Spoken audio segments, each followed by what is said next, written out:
Food gets more expensive as winter approaches. You can pay higher prices or you can prepare for harvesting delicious vegetables this fall. The approach of fall means some of the best growing is just ahead. Some plants can only grow well in the cooler fall weather, and it's wise to make the best use of garden space rather than have it produce nothing. Growing food in the fall is also an essential skill that will prove to be more valuable over time as food becomes more expensive. Start a revolution in your backyard. This is episode 123 of ToDoListHome.com. Grow food in the gardens for fall and prep them for spring.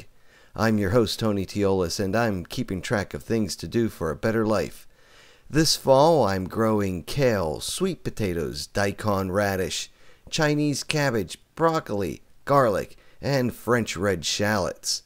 Later on, I'll sow cover crops such as hairy vetch, winter rye, and buckwheat, clover crimson, and white Dutch clover. I'm supposed to plant or sow these crops according to the first frost indicator I use, and this year for Northern Virginia, I'm counting back from October 20th.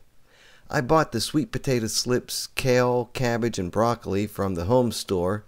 The garlic and shallots will come in September from Southern Exposure Seed Exchange located in Mineral, Virginia. The cover crops that also come from Southern Exposure will be sowed in October and November, or as the gardens die. Then they'll be sown again in early spring.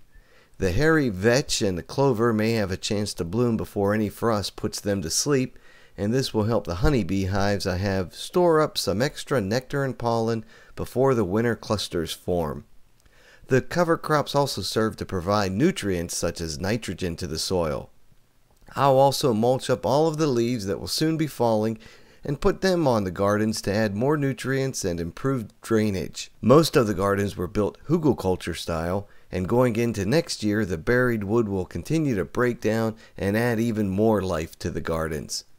To plant the fall veggies, I first added a good amount of fresh soil consisting of compost, manure, potting soil, topsoil, and peat moss, then dug the appropriate spaces, put in the plants, covered with a mulch of leaves and pine needles, and watered them down. The garlic and shallots are best started in September for my area and left to overwinter. Spring will bring a harvest of huge bulbs ready to pull out around May to early July. Other plants that can be grown in the fall include beets, Brussels sprouts, spinach, cauliflower, peas, lettuces, and greens of all types.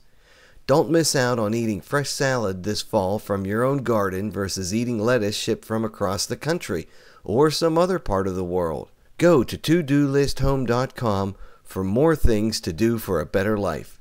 And while you're there, get your free copy of 3 Things to Do for a Better Life. That's it for today. Now go and start some fall gardening.